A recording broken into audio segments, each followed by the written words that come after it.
So welcome to Real Fridays, Julia and Brock Cassidy. So for those who are just logging in or will watch this in the weeks ahead, this is Real Fridays. We get together every Friday at 12:30 to talk about, mortgage, housing, and real estate trends, technology, innovations, and what's happening in the marketplace, headlines, you name it. Kind of the flagship starters of this was Brock Cassidy, a chief revenue officer over at NewZip, good friend, Maynard, a backwoods countryman up in northern Maine, about as northern Maine as you possibly could get.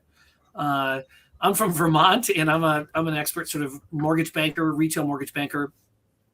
Guess we'll determine how much of an expert I am when I either pass or fail this CMB exam coming up this summer. And then Jeremy Potter, of course. Jeremy's I think one of the best legal minds and innovators in the business, quite honestly. I rarely tell him that in a manner that is sincere, but you can't give him too much credit when he's here, but he's not here to. I know. Can't. It's I can't. This is so weird. Or my mic is just acting up. But yeah, unfortunately, it looks like I guess he was either in transit or he's unavailable. I'm not really sure. We'll have to check where Jeremy Potter is at the moment, because part of being a member of Real Fridays is you have to share your location with us, so we always know where one another is, right? And he more invasive parts of the show. Yeah, seriously, he literally disconnected. He's up to something. He's cheating on us, Brock. He literally disconnected his ability. Actually, I want you to check your phone right now to see if you can see, because maybe he turned me off and kept you on. He's in Cleveland. He's not running from me, only from you. Are you serious? This is ridiculous. I cannot believe this. You guys legit share a location, like on your phone? Yeah. At all times? Yes. Oh. It wasn't in the contract that we never signed about Real Fridays, but we do have each other's location, as it turns out. That's deep connection for sure. Yeah. Well, so Julia Brown, we're happy that you are a much smarter, more talented stand-in than having Jeremy here. So this is perfect. We actually might have a successful show at this stage, and actually provide some insights that otherwise falls flat on the audience. This is great. Welcome to Real Fridays. Thank you. Happy to be here. I like your show. I've listened to some episodes in the past, and it's got like a Dan Patrick vibe, but for housing and real estate, not sports. Yeah, I think that. I think what would you say, Brock, is because I think you and I met around the show, right, or for the show, because I don't think we. I mean, I think we met. Did we have the show before we met when you were at NewZip? We did that deal together when I was at Easy Knock, and I think we met then, kind of like in the work setting. But I don't think we really had become friends or spent too much time together outside of that. And I think we were both talking to Jeremy about various things, and he tied the three of us together. I worked with Jeremy in one way or another my whole career, basically. The whole time I worked at Rocket, we overlapped for 7 years or whatever. And then he's an advisor for my current company and all kinds of other ties with him. And so I think it was really him, Rick, that kind of reintegrated the three of us as the idea for a show. I know he's had so many failed attempts at shows that this is the only successful one he's actually brought to market. So I think that he better stick with this one here and stop experimenting, and he better start sharing his location. That's the other thing I'm going to say. But yeah, we appreciate that comparison. Yeah, we talked about like bringing on like a little bit of a peanut gallery, a few extra. We've had people like come in for half a show before just to add some like, almost like call-in type vibe. So yeah, try to keep it like not too much prep, real conversations, hence the name. But appreciate you coming on. Definitely. So tell me about, where do you live again, Julia?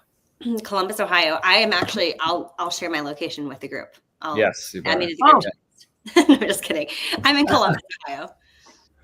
You don't want to joke, because that will become something you'll have to do now, is share the location.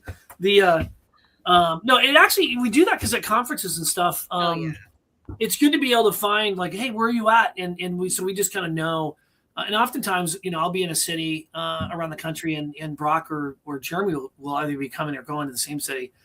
Actually, yeah, that happened a week or so ago. I was in Charlotte, Charlotte? and hit Rick up because I saw he was also in Charlotte. Yeah. But so you're in the background. Gosh, there's so much innovation. Columbus, outside of Southern California and Orange County, and there's different sort of mortgage hot, spots in Columbus, and of course Cleveland, but with Cross Country and Union. But with Columbus is another hot spot of mortgage with Revolution's right there, and Michael Isaac's company, is right there with what's the name of this company again? I can't believe I'm drawing a blank. I was talking about it earlier today. Go Mortgage. What's that? Go. Yeah, they just acquired PacRez out of Lake Oswego. Just a really good acquisition for him. Yeah. I actually did some work with him when he was at RFC back in 2013. But Columbus has always just been a real hotspot. Why do you think Columbus is sort of is it because of the retail and the because it's a retail and sort of, and a retail shopping hotspot as well. Do you think that's kind of that goes hand in hand, or do you think it's other reasons? It could be. I mean, I don't know. I really don't know. I can tell you that I'm originally from Metro Detroit, and coming to Columbus, it was like, literally people would be like, oh, don't go to this part of Columbus. And I'd be like, that is nicer than the Metro Detroit suburb I grew up in. Show me a ghetto in Columbus. I'm still like, I'm sure that there is one, but I've lived here 11 years now. And I'm still like shocked and astounded. Like, they didn't have to, the climb out of recession in Columbus wasn't anywhere near what it was in Detroit from my lived experience. It's not like that. Like I moved here, like this is Real Fridays. So I'm just going to go like personal. Like when I moved here, everyone was nice and there wasn't like this scarcity mindset. People weren't like hard. And that doesn't mean people in Detroit aren't nice. And I think Detroit now is a lot different than it was, when I moved to Columbus 15 years ago or whatever. But the reality is like, there was not an emphasis on a failing industry when I moved here. I've never seen an emphasis on a failing industry in Columbus. So I feel like there's a higher baseline than a lot of cities have, like an easier, softer baseline. And it could be retail. It could be Les Wexner and his emphasis with like Victoria's Secret, Express, Limited. A lot of those companies, though, file bankruptcy. And yet we have a really strong economy here. And there was a big shift to technology here. So that could be part of it. I think environmentally, it's a nice spot for tech companies to come to. Yeah, I mean, it's just middle America. I mean, I love it. I think that, it is kind of interesting. When did you detect that shift from a technology center in that growth? Is that during that? Is that sort of the latter half of your time there, or do you think it was pre-existing? Probably like 2018, 2019 is when I started to really feel the investment here from a tech perspective. That's interesting. And I'm sure 2020, just people just wanting land, space, and just to expand in a lower cost of living kind of environment. So I imagine you probably had some in-flight from Chicago and some of the cities, escaping high taxes of Illinois to the lower taxes in Ohio. Yeah, totally. Do you think, and I do want to get into your background at M&A, both at Lohr and what you did at UWM, but do you think Vivek, I actually sat on a plane around a political consultant that's running his campaign in Ohio, and they pretty much just assume that he's going to, and I probably for good reason, he's very popular, and I think the polls are pretty much leaning in his favor to win the governor election here and coming up in a couple of years right there in Ohio. Is that your sentiment there in Columbus? Yeah, it is. We'll see. I mean, we'll see what happens, but it is. Seems like. I'd be curious if Ohio goes down the path of a no state income tax. Like Tennessee, and I think Mississippi is becoming that, and Florida already is, and New Hampshire already is, but. There's been some talk with that, but it kind of goes into the economic development. Like so much of U.S. GDP is growing in about 9 different states, and so it's sort of hemorrhaging in some, and it's growing in about 9 different states. But Ohio is one of them, where the economic growth is really there, which is great because if I'm a mortgage company and I want to expand in states, I'm going to put my resources in Ohio, Tennessee, Georgia, the Southeast, Texas, and so on. over and above, Washington, Oregon, California. More than likely, to be honest. Yeah, and I think from a climate change perspective and an insurance perspective, like insurance is still fairly reasonable here. We don't get as many natural disasters as some areas. So like your risk in your portfolio is probably a bit smaller too if you have a bigger focus on this area. So I think we'll see some of that. That's a really good point. And how climate change is sort of changing, obviously, the relocation patterns and based on safety, security, cost. Right. And, who would have thought that essentially like the 30-year fixed mortgage was designed in a way to create, stability and financial forecasting for consumers. But like homeowners insurance was always pretty flat. But now it's just becoming the variable that's really negatively impacting so many consumers and their affordability. Hands down. Hands down. Our property taxes are pretty high. So like, we'll see what happens there. But in Columbus, not in Ohio as a state, but Columbus area specifically, our property taxes are fairly high. But I'm working on an integration for an insurtech company that's acquired an insurance agency. And just seeing that side of it and seeing stepping aside from mortgage, stepping out of mortgage and into the insurance space right now has been really eye-opening, right? Like, you think when one insurance company acquires another, you get double the carriers. Well, that's not necessarily so, right? And when you have the same carrier with both, now they might want fewer total units than what they had at each respectively. So like it introduces a whole new set of problems or obstacles that like we just have to figure out how to overcome. But I do think insurance is one of those sneaky deciding factors as time goes on to where people live. Yeah. So tell us about the culture at Lower. I know you were there for such a long time, and we've never had the pleasure, quite honestly, of talking or really getting to know one another. This is actually the first time I think we've communicated outside of text messages and email, right? My attempts to chase you down at ICE, outside of that. I know. I apologize. No, I got so stressed. I wanted to get together to have a drink just to talk because you're one of these people that I've watched your career, very successful one at that. You're kind of a real success story within Lower, starting as a loan officer and really sort of progressing in the ranks, both in role and responsibility. And that's a competitive environment. That's not an environment where somebody just graduates to the top because of tenure. Yeah. You progressed really successly because of your accomplishments. And, I don't know Dan. I've met Dan a few times. And Bob Tyson, who's the head of operations at NFM, his father was very involved in Lower for up until I think recently, the last couple of years, one of their capital raise rounds. I think he took an exit, but I think that Lower's a really hot company right now. I'm curious, why not stay? Like, why'd you leave as head of M&A? It seems like so much is going on with them now. With some of their acquisitions. I know you were there and you oversaw the Thrive acquisition and some of the other ones. Like, why not continue that momentum? I think it would be easier to stay.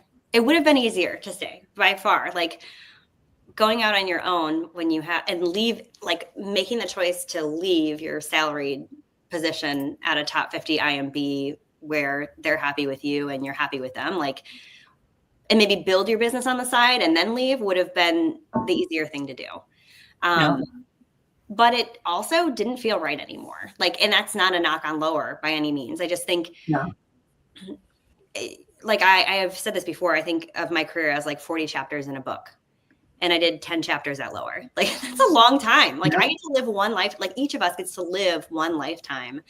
And so I feel I did everything I could for that company and they did everything they could for me inside those 10 years. And I'd love to partner with Lower in a different capacity in the future. But my real passion is helping to strengthen the industry. And I wanted to do that at more than just one company. I thought it would be better for me if I had an opportunity to help shape and strengthen our industry more broadly. That's a really good answer. I think because sometimes when people get to a certain company, they just hunger for a new opportunity or a new challenge or whatever the case may be. And it wasn't to say that you didn't have challenges at Lower, but I think that sometimes just starting over and starting anew and going out I think is really the right thing to do. I mean, I did the same thing in 2009 when I left Calyx, and I immediately started Menlo, and with Menlo, I focused on really M&A, and at the time there was a lot of consolidation, and then I hired a tech team and started organizing technology integrations from. Of course, Calyx was always my hub. It was either extracting data from Point or pushing data into Point. And then it was converting a lot of my Calyx clients over to Encompass. So LMA became a client of mine really fast, and things sort of just migrated from there. So there's a lot of benefits from doing it all on your own, and then there's a lot of risks that come along with it. I'm learning about the risks. I'm definitely learning about the risks. And you know, I think the M&A side, like the first thought people have is like, oh, like you're going to go compete against Ken Ritchie, or like you're going to go compete against Garth at Stratmore to try to broker these deals. Like that's not my gig. Like the deal brokering piece, I'm going to leave to the folks that are expert at it, like Menlo's of the world. Yes, that's your wheelhouse. Where I want to be involved is to be your partner. I think the deal team and the integration team are two sides of the same coin. So that like all of the objectives of the deal, the reasons that they do the deal to begin with, are actually fulfilled on the back end, right? Like I think of it like jokingly, like the deal team's like the loan officer and the integrator is like the processor, right? So I think you can't do this just, okay, we're cutting the deal, and then your internal team who's never done it before, who's scared as hell that they're going to lose their job and pissed off they have 2 jobs now that they have to do for the next 6 months, and that's going to go well. Like for who is that going to go well for? Is that going to be a good consumer experience? Are your employees going to enjoy it? What about your B2B partners, right? Like probably not great. So like it's an assurance policy, not insurance, an assurance policy. I'm going to assure you that it's going to go better if you have someone who's done integrations before. Yeah, that's fertile ground in my experience. It's we said when I was at Rocket, looking at real estate related, timely that they've made some big moves since I left. Yeah. But when Rocket looked at a ton of small real estate related M&A partnerships, all kinds of things, did a few. Bought for sale by owner.com was a deal that I ran.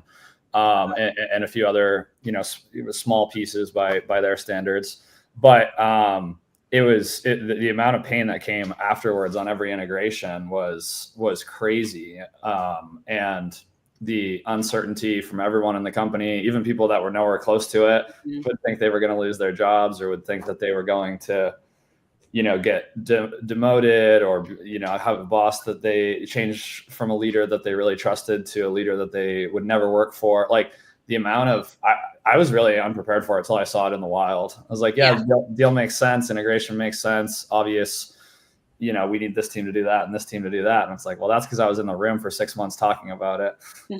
Everyone else wasn't. So that was even on small scale deals that I've seen tremendous pain there. Oh, for sure. And Rocket's a serial acquirer, right? Like Rocket does acquisition well. Like you talk about they have a banking team. They have a integration. Yeah. And it was still all that. Yeah, you talk about these smaller IMBs or vendors or insurance companies that have never done it before, or do it once every couple of years, and you're really in deep water. What do you think the right recipe is right now to go about going about M&A? What do you mean, recipe wise? Well, just is there a formula to do it, or do you approach people do you approach buyers right now, or sellers, or both? I think there's a value on either end. I think probably an integration budget, and I'm not saying my services, I'm just saying like the total integration budget is probably 10 to 20%. So just call it 15% of the value of the deal, depending on size, scope, et cetera. I think that should be worked into the deal up front. You don't want to come up with an extra 10 to 20% after the deal is cut and mentally you've like said, okay, this is what it's going to cost. And that could be a combination of things. I think for the sellers, what are you seeing, Rick? Like 3-year earnouts right now? I mean, that's what I'm seeing a lot of times, about a 3-year earnout for the seller. Like protect your investment, advocate for this, even though you're not going to be the one directly paying for it, is kind of the strategy. On the buy side, it's, hey, like your EA or your project manager who's never done this before is underprepared and your team is not ready for, another 80% added to their workload for the next 6 months. But that's not really my angle. My angle is more so those deal brokers, right? Like if you're making the introduction between two companies and you're pretty sure that this will work out with the right support, that's the person who's got the leverage. So that's the person who I need to believe in the service. I love that. Yeah, 3 years. I would say 3 years is I think there's some ways you can sort of create added carrots, I think, after that 3 year mark, or various like retirement incentives that could be in perpetuity, so long as a certain minimum threshold of the group is maintained. That can be a real differentiator, to be honest, in some of these deals. I've done a couple like that, and that's been really well received. Just so long as in that 3 years, certain production milestones are met, and if so long as it stays at that level, shoot, go away, sunset yourself, retire, but support us from the outside, and we'll pay you X basis points in perpetuity, or up to maybe a certain amount afterwards. That way you can round out another $1 million or so. That can be a little bit different, but I agree with you. On the value component, it's kind of interesting because these deals. What do you think is the biggest obstacle to these M&A deals? I mean, I want your answer after I answer. I think it's a couple of things right now. I think it's like the boogeyman, right? I think prospective buyers are hearing like, it never works out. They're all going to leave you. It doesn't matter. Like you're not buying anything except the loan officers, and they're going to be loyal to the recruiters that have been calling them the last 18 months and not you. So I think they're afraid to get in the mix. And then I think from a seller perspective, it's also the boogeyman of your legacy is going to be destroyed. Like your people are going to scatter. They're going to think you did this for yourself. Like that's a lot of what I hear when I'm talking to prospective buyers and sellers about getting into the mix. But what are you seeing? What do you think? Yeah, I would say, outside the obvious of just an exaggerated view of what the company's worth that on the sales side, number one. Number two, I would say lack of clarity around what the deal is going to look like afterwards, what the roles are, so lack of trust in what things are going to be after the fact. So if you can establish a value, agreed upon financial deal points, lack of clarity in the future. But the third piece I would say is because so few people are really good at acquisitions, or so few companies, so few buyers, that the process itself is really messy. Right. And as a result, it creates a lot of distrust along the way. I always try to set like an expectation right up front to say, like, look, within the first 60 days, we're going to have an LOI in place, or we won't, but we're going to be pushing for this for clarity is as quickly as possible. And I kind of compare it to almost like a TBD underwrite. Like, don't be afraid to kind of say, look, I'm going to buy your company for X amount of basis points and this much cash, and this is how we're going to spread it out, assuming the data that I'm looking at we can validate it. But preliminarily, are you good with that? And if they say yes, then it's a matter of then you do the due diligence, and then with that due diligence, you go back to say, does the due diligence really support the original offer? It might support maybe a premium above and beyond that. It might, but more often than not, other things come up during that due diligence phase, which I say should last maybe about 30 days. Try to make it no longer than 30. So that way you can quickly move from LOI into a definitive agreement. But I would say the process tends to be really messy when people start playing games and I don't want to throw a number. I want them to go the first number. It's like, dude, you're overthinking it, because the numbers are the numbers. The value of these companies are what they are in today's market in 2025, and there's going to be some fluctuation plus or minus, but let's not overthink this process, because they'll want to do due diligence right away.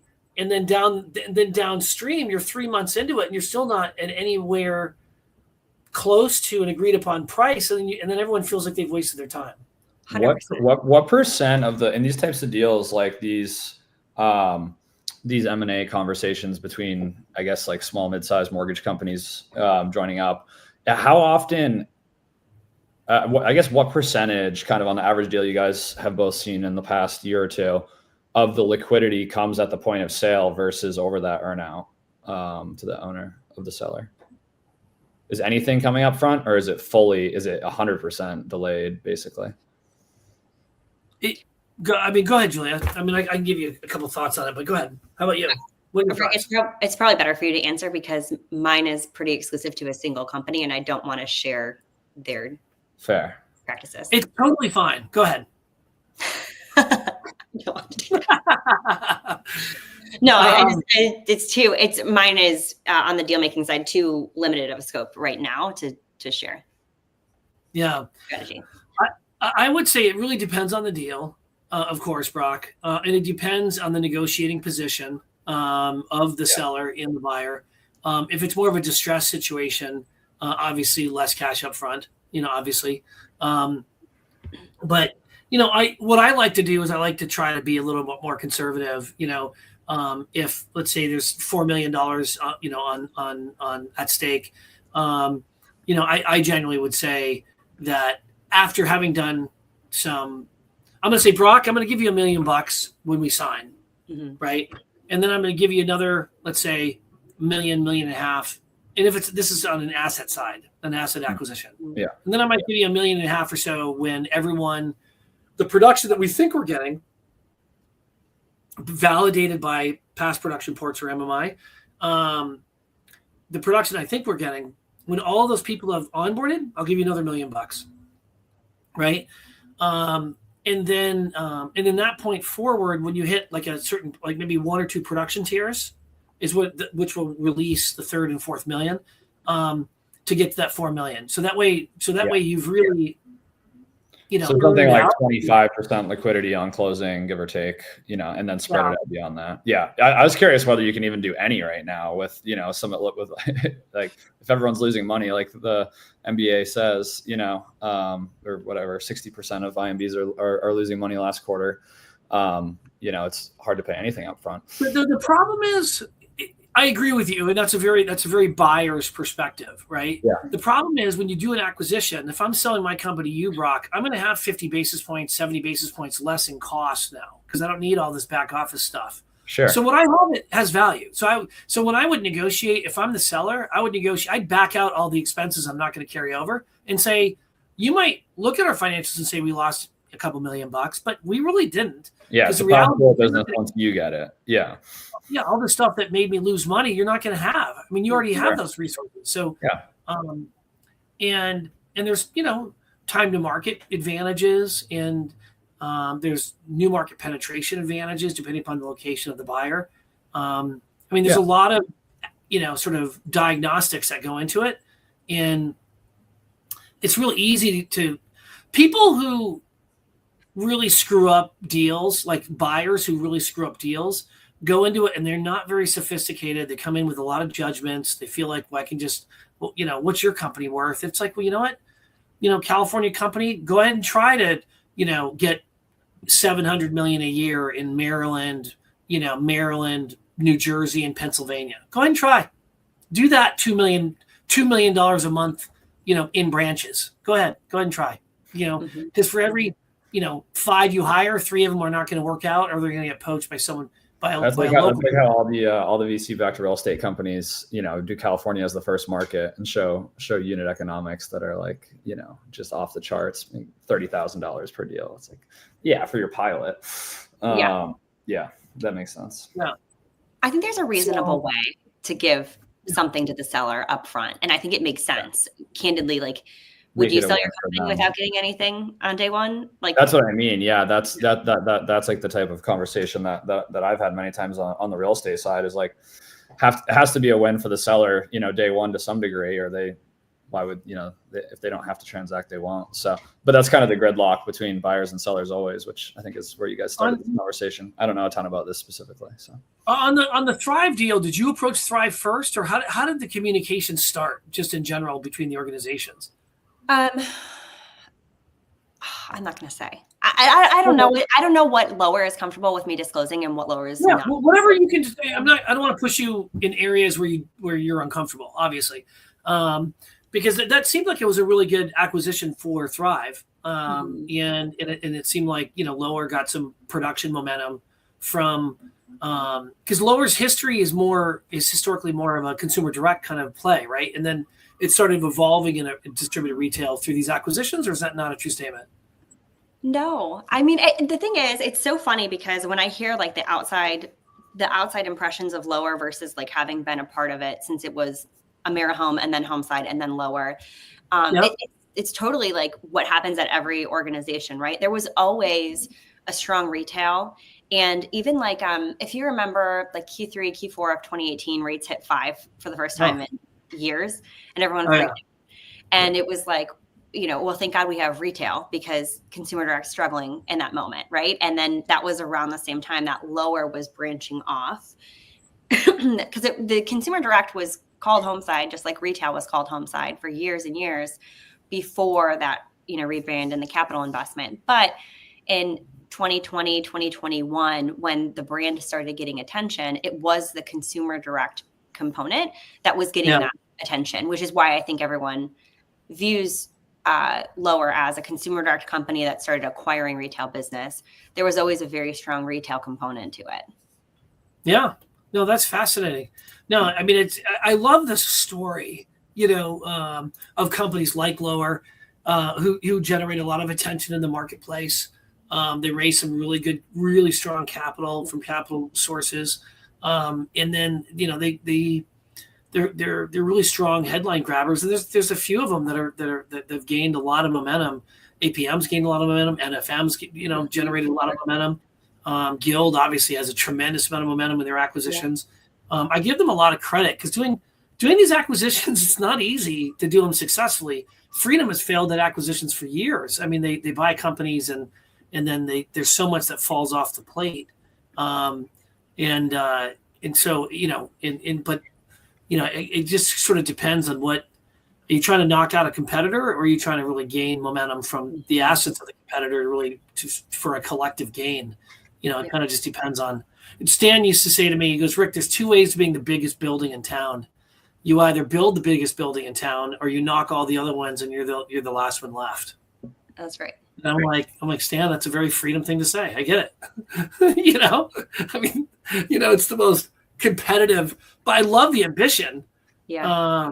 I mean, it's tremendously ambitious, but it's a pretty aggressive way of going about acquisitions, because who wants to be part of that? Be like, I want to be dismantled and acquired, dismantled, and spat out effectively. And yet, no one in the mortgage space has more than 6% market share, and so it's like, can't really be thinking that way, can you? Even if you're Rocket or UWM, it's like you're still not at a place where you can seriously knock out market share with this type of deal anyway. Maybe there are other types of deals you can do, top of funnel, where both Rocket and UWM are doing plenty of those, but and many others. Yeah. And NFM with all your top of funnel strategies, like is that potentially a more effective way to invest in growth than M&A right now? I don't know. What do you think, Julia, is the most effective way for growth? Is it through M&A, or is it organic growth? I think people are stickier with organic growth. And so if the purpose for the acquisition is really for the people, if it's for the referring partnerships and that loan origination volume, if that's the reason you're doing it, you have to do it really well or it will fail. Like organic growth would be, I mean, what's more costly? I don't know. Like if you stack up, in-house recruiting, external headhunters, LinkedIn, ad spend and all of that, and look at that and you're in, your organic growth. And do you really have a very clear candidate profile that you're looking for from an originator's perspective? And are you doing the right things to get them onboarded? I think that's slower moving, but I think it lasts longer because those people are stickier because they chose you. There are some people in the world who, it doesn't really matter. You could be the best place for them to be. You could be the best company for them to be at, but because it was forced upon them, they're not going to stay. Like that, there are a percentage of people that are like that.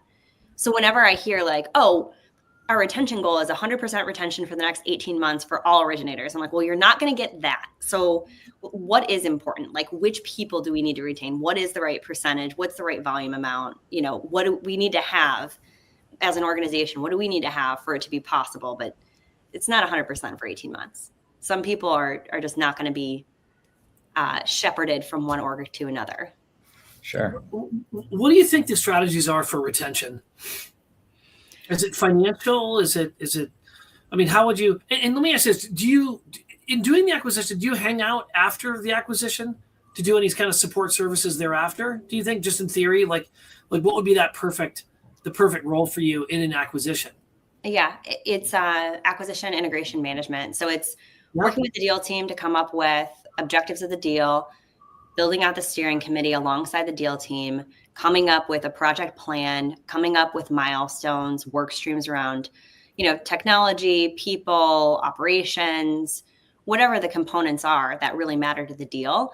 And internal communication is also huge. Like, people don't put enough emphasis on culture, because that's like the secret killer, I think, on the integration side. Like, if you've got a cultural mismatch and you missed it in due diligence, right? Like, if Rick's company is very on the dark gray side of compliance and I'm on the white side of compliance, how are my originators going to take that, right? Like, that's going to be a mismatch from a culture perspective. Like, same for underwriting, all these things. Like, it's good due diligence, but also it's like staying involved, and leaders can't hide. The acquiring leaders can't hide.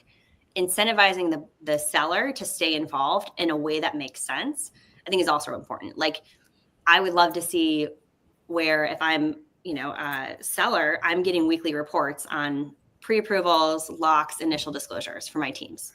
And I can say, like, okay, these numbers are down. And I can tell, because I know these guys, that these numbers are down for a reason, right? So, like, however we want to handle that, someone needs to go and get in front of this group because something's off. I think that's the missing key. Like, if you're going through a divorce and the default parent, the parent who does everything for the kids all the time, just suddenly goes missing, somebody else has got to like step in and figure it all out on the fly.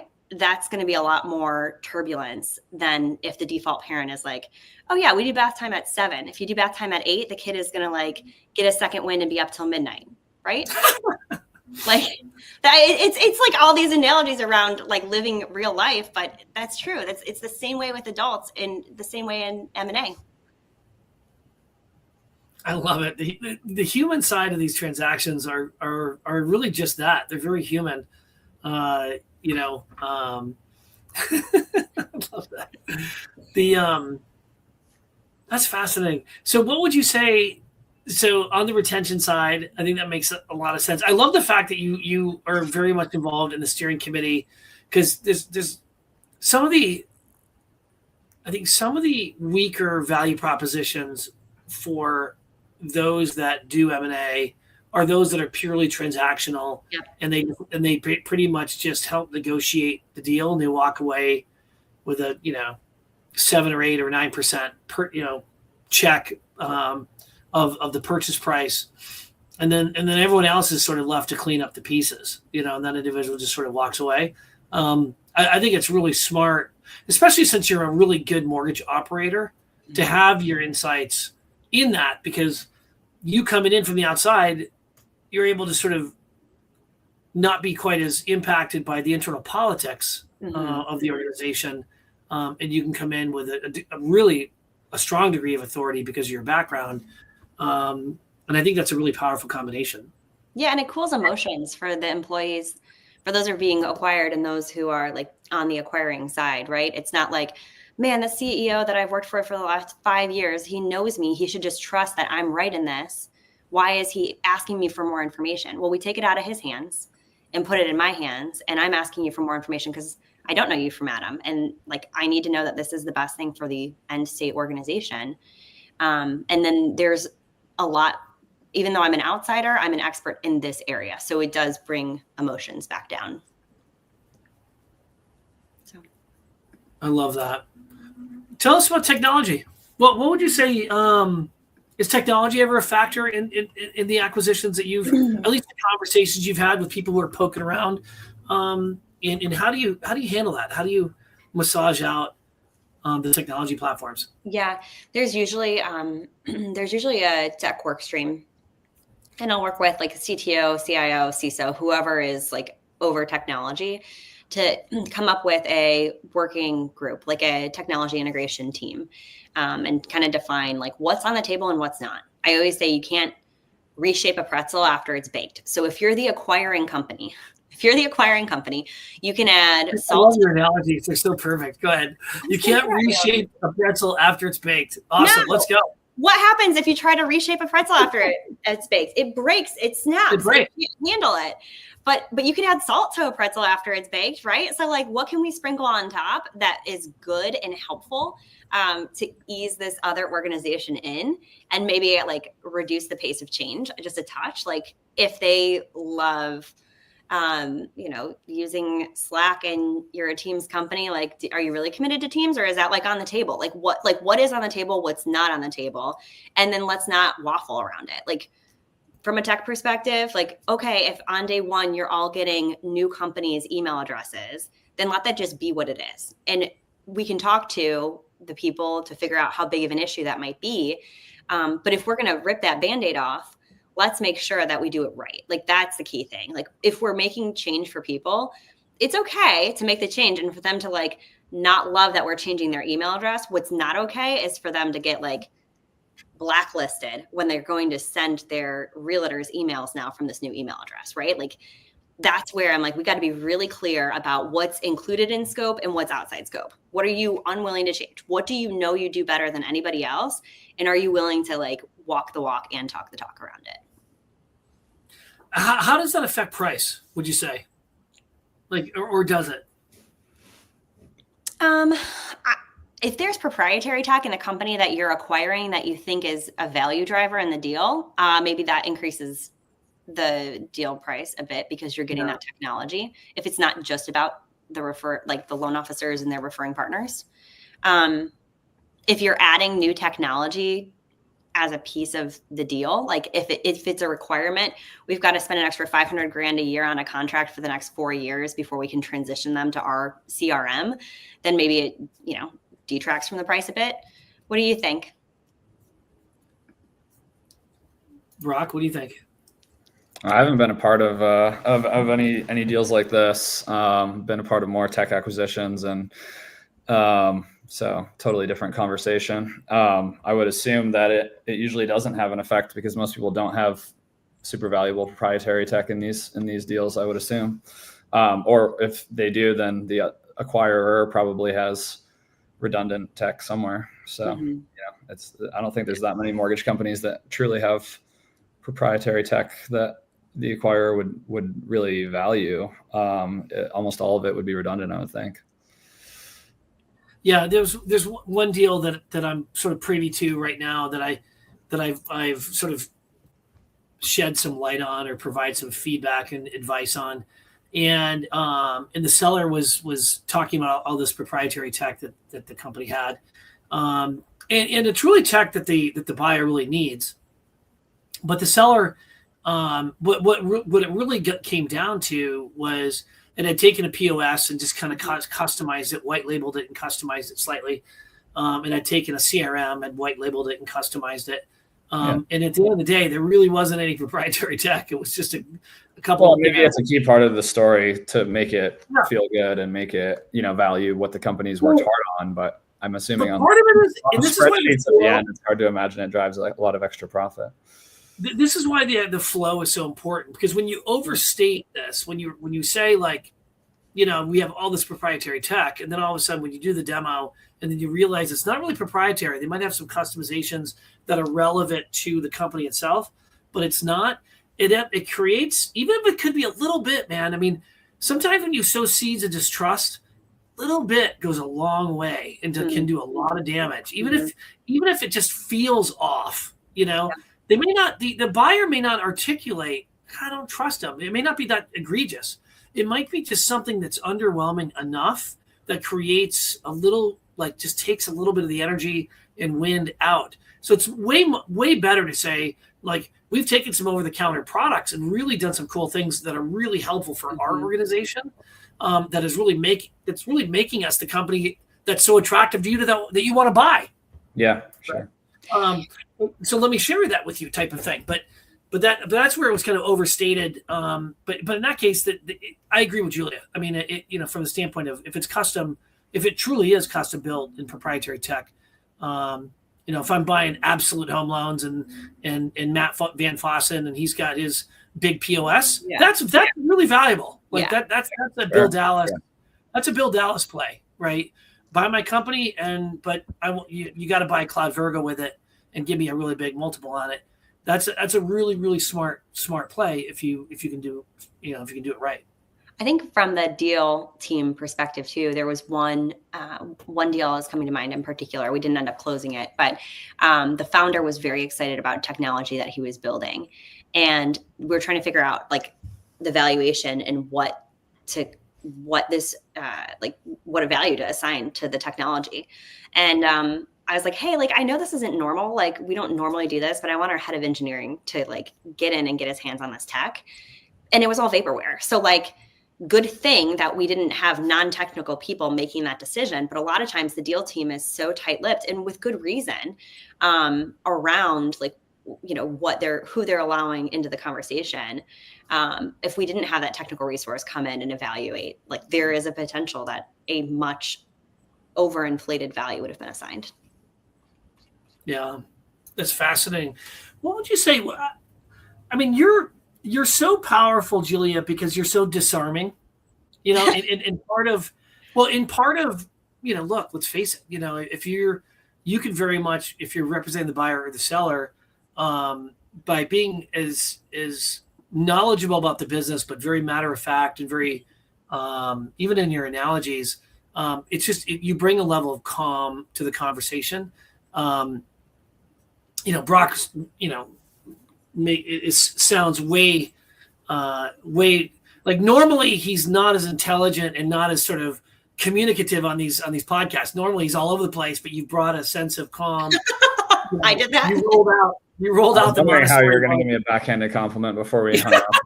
Yeah. You got there. You rolled out the Montessori blanket for Brock, so he's got his little space to play it. You do have a really good way about you. How is that? I don't know of any, and I don't want to make this a gender comment, but I'm going to. Like, I don't know of any women in the business that facilitate M&A except for you. Mm-hmm. And I think that's a massive, massive positive, obviously coupled with your experience.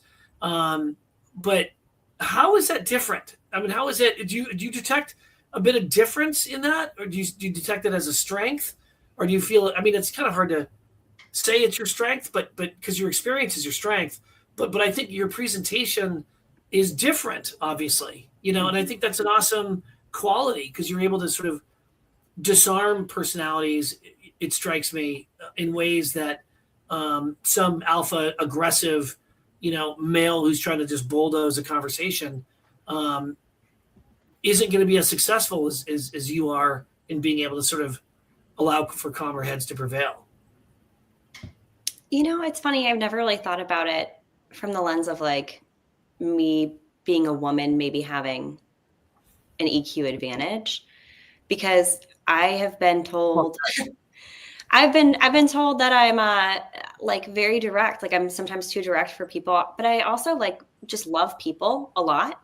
And I think even like some of the like over the top personalities and like the big alpha like demonstrations of like, oh, I'm the best and I'm gonna get the best and like, wow, everyone bow down to me. Like I'm just like, something's wrong. Like you're hurting somewhere deep down. There's like this inner child in you that like needs love. So like, how can I give you love and also get to a point where we move forward together in a good way? Or like, I'm gonna give you a hell no and we're never gonna work together. Like, thank you for showing me who you are. Like, goodbye. And I think just being yourself helps people either like get attracted to you and you work together and you have that trust, or it turns people off from you. And there are plenty of people that, yes, I may be disarming, but like there are plenty of people who don't like me. And like, honestly, that's up to them. Like I can't control that. As long as I'm being me, I'm okay. And I'm always respectful. Like no matter who I'm talking to, I'm going to treat you with respect and show you love. And, that's, I think part of my superpower though, is whatever role it is, getting a group of people who all have their guard up to like let it down a little bit so we can get to the right outcomes together, because we all have the same goals. We're just looking at it from a different perspective, and every perspective matters. I love it. I don't think I could get away with saying, like, let me just give you a big hug right now. I feel like you need a hug. I don't think I would get away with that. The fact that you can is exactly my point. Now, let me be clear. I'm not like, when I say like give love and give hugs, like I'm not like physically touching anyone. I just, I just like want people to know, like, okay, your perspective matters. Like maybe you're coming into this deal, you're being acquired. I have empathy for the position that you're in, but we have shit to do. So like, if you want this to go well, like you got to work with me, help me convey your position. Like, share with me, why is your technology better? Like, let's actually assess it. Like, I have no dog in this fight except for the best outcome for the acquiring company, right? Like, that's the dog in the fight that I have. And I'm not afraid to have those conversations, because if they fire me tomorrow, okay, right? Like, on to the next. But if these people get fired tomorrow, that's a whole different amount of chaos in their world. Yeah, and figuring out if a deal won't work quickly is also a huge, maybe not a win, but at least good to figure out, move on. Yeah, give everyone their time back, whether it's that the deal doesn't make sense overall, whether the deal doesn't make sense for the people, whether the deal doesn't make sense for you to be one of the facilitators of it. Like, like any of those things is like, the market's big enough. Like, let's just figure out whether deals are going to happen or not. Yeah, it's like Rick said about like the pre-approval, like the TBD underwrite, right? Like, here's what we think your company is worth and we're willing to pay, unless you prove us wrong, positively or negatively, and then we'll reassess, right? But let's have a meaningful conversation on day one, not 90 days in to say we did it. Yeah. No, I think that because, like I said, I can't think of another woman that has. I don't know of anyone that's got your experience. I mean, your experience trumps most people in general, but obviously being a woman in this business is especially at any kind of C-level, there's just not enough of them, right? And I don't know if it's a mentoring issue, if it's a way of identifying really strong performance talent and saying, like, let's build this up to put this person in a position of power. Some companies really do, I think, a really good job of that. NFM has done a great job of that, quite honestly. But New American Funding's done a great job. Obviously, Patty's the visible symbol of that. But there's so many leaders under and at New American Funding. Their head of operations is a woman. Head of finance is a woman. I mean, there's a lot of really powerful women in that company. Obviously, Guild is another one. Obviously the CEO is a woman. But I just think that it's interesting. I almost think that it's always I could sense it would be also a fine line to walk, because you don't want to always just maybe talk about being a woman and doing M&A, but I almost feel like there is a LinkedIn series, like a series of videos you could do about being a powerful woman, doing M&A, and really and how by itself that's a really key differentiator in working with someone like yourself. And that's not at all to overlook your experience, because your experience is remarkably impressive, especially at a company like Lower. Because like I said, Lower, I've always get a sense that Lower is kind of a dog eat dog kind of really, really competitive culture.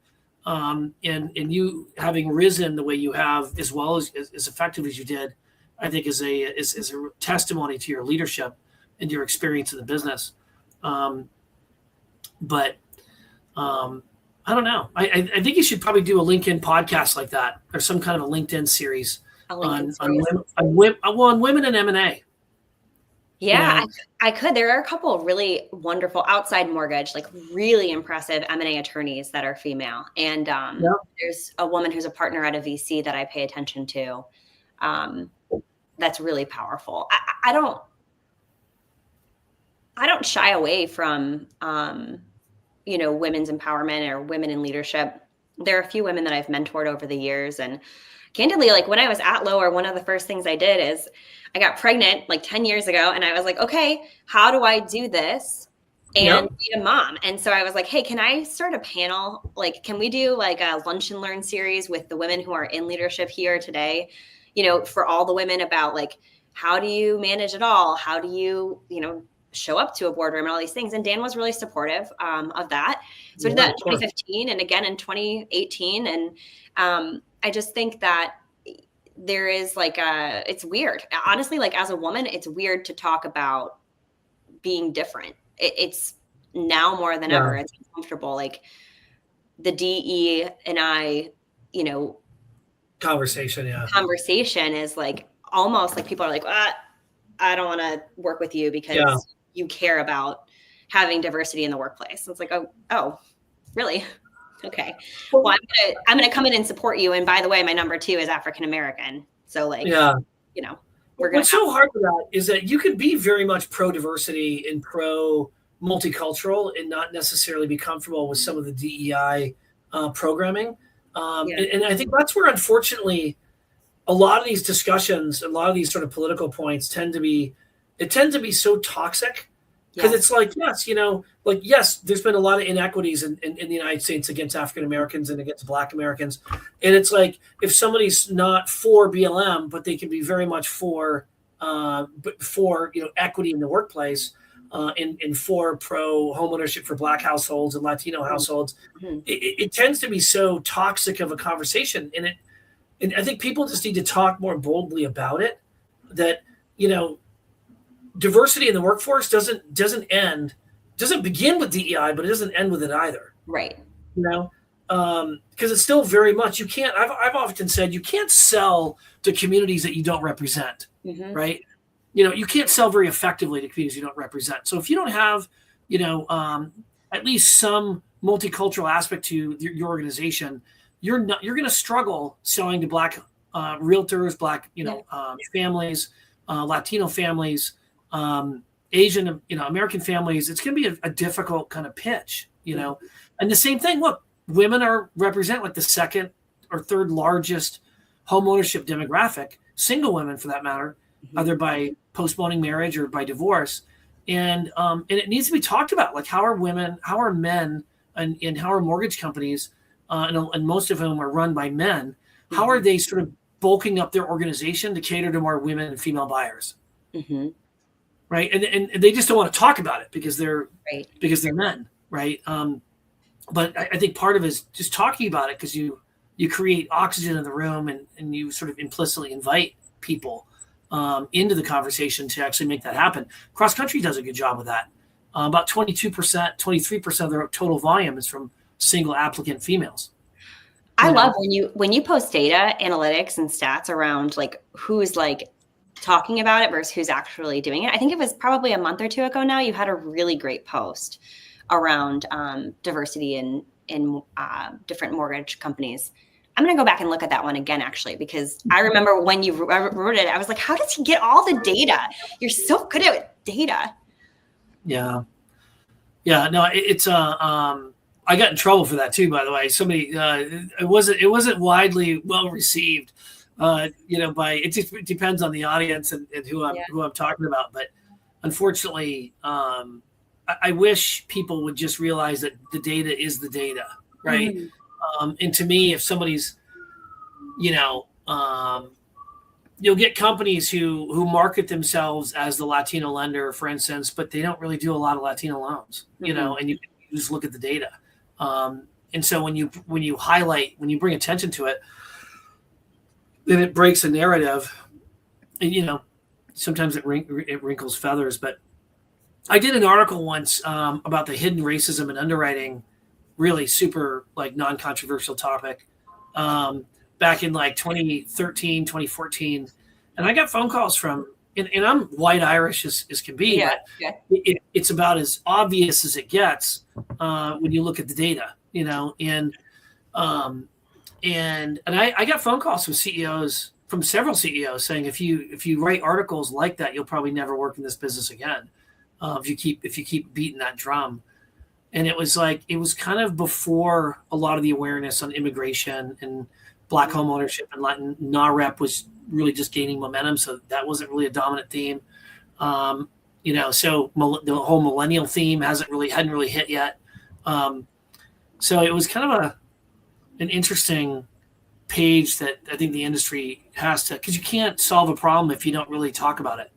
100%. I think with like Latino Hispanic buyers, it's a really interesting topic because the first time I experienced onboarding a net branch where I was the only one in the room who spoke English and did not speak Spanish, and everyone else was only comfortable with Spanish.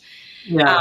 I was training them. I was live in front of them, teaching them how to use our systems and about our products, and they didn't understand what I was saying, right? So like that goes back to like the cultural mismatch, like in a different way.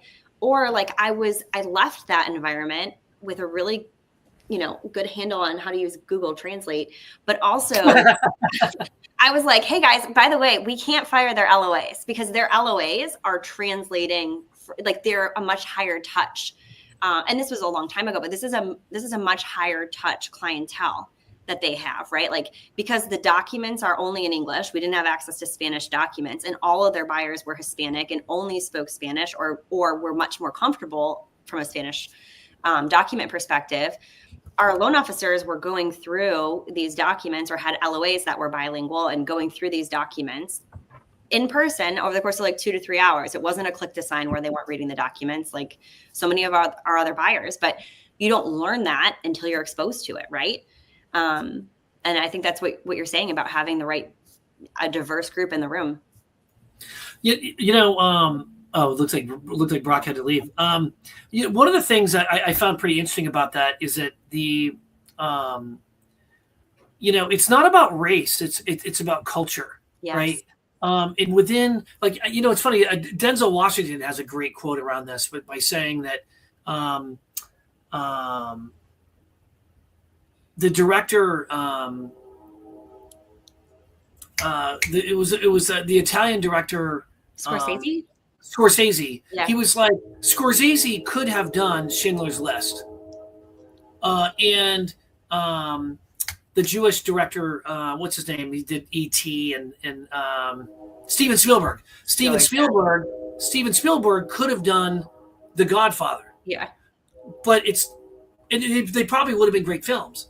But the fact that Steven Spielberg's Jewish, he created so much more of a touch to Schindler's List and passion and energy and the tone and the directorial sort of orientation around that film just became different, right? Mm-hmm. And the same thing with Scorsese, being an Italian American, having grown up and having seen and witnessed and sort of been part of and had a front row seat to a lot of Italian families that were sort of mobbed up in New York. He was like, yeah, they could have swapped that, but they didn't. And the fact that they stuck to what was culturally within their nuance of who they were and their identity, and made it for that much better, so much better of a film, right? Yeah.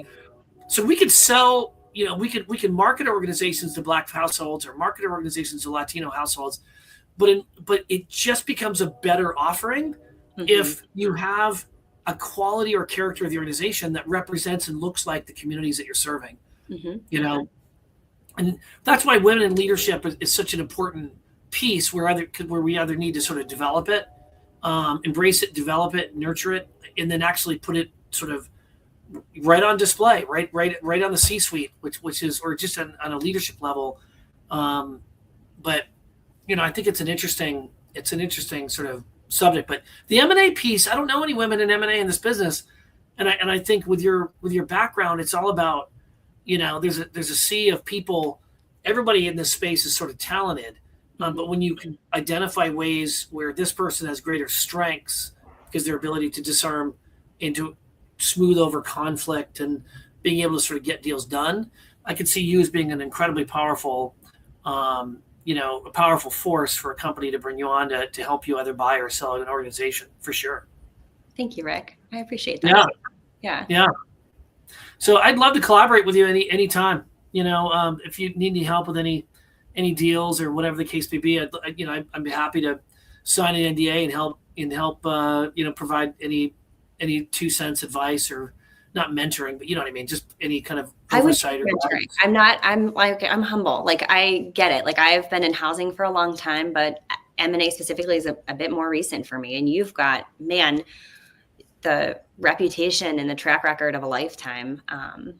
And you're not even old. Like, I don't know how you do it. I was just going to say, be careful.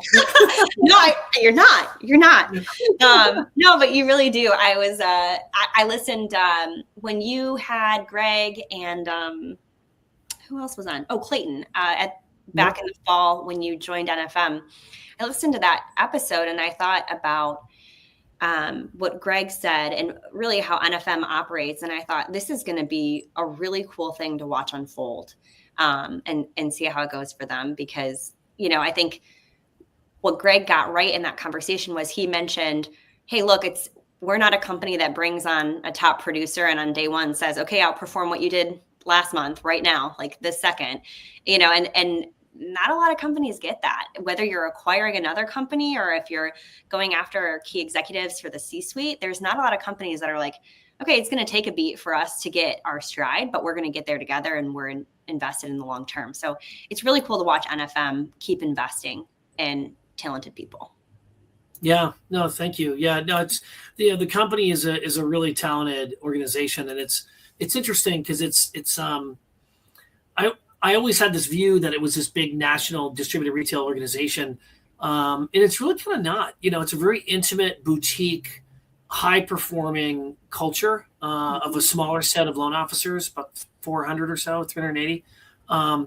And it's not, an organization for people who don't want to perform at a high level. Mm-hmm. It really isn't. I mean, it's not, Bob Tyson, he's happy to grow 6%, 8%, 10% a year type thing. They look at deals and pass on deals all the time. And part of that is because they don't want to disrupt or interfere with the current, status quo, the current sort of MO. And they want to be very selective. It's just kind of the culture. Whereas other organizations, tend to sort of try to just buy as many companies as they possibly can, just to it's kind of a race to the finish type thing. Mm-hmm. And that's just not in NFM's culture. It's not in Bob's DNA. It's not in Greg's DNA. Greg's doing a great job in being a really sort of an industry ambassador, trying to create conversations that people should be talking about. And he's been in this business a long time. So he's got a lot of wisdom, I think, on things that he feels that the industry should be talking about that maybe the MBA isn't, or CHLA isn't, or that company owners aren't, so it's a really interesting, it's an interesting organization, Yeah. But if you have any deals you want us to look at, let's go, Julia. Okay. Sounds good. I mean, we got a lot of cash. So NFM's got a ton of cash, so we can buy all kinds of companies. Well capitalized is a good starting point for sure. Yeah. But honestly, if there is any deals between you and I, you gotta send it our way. Okay, I'll make sure you get the first look. So, but I appreciate you. Let me know how I can help you, and we'll get several thousand views on this podcast, I'm sure, and I'm sure people will really enjoy the content that was shared here. Yeah, thank you so much for the time. I appreciate so much being on this and having this opportunity to speak with you. Yeah, likewise. I appreciate your leadership very much. Thank you. So we'll tune out. Thanks everybody for listening. This is Real Fridays on March 21st, and until next Friday.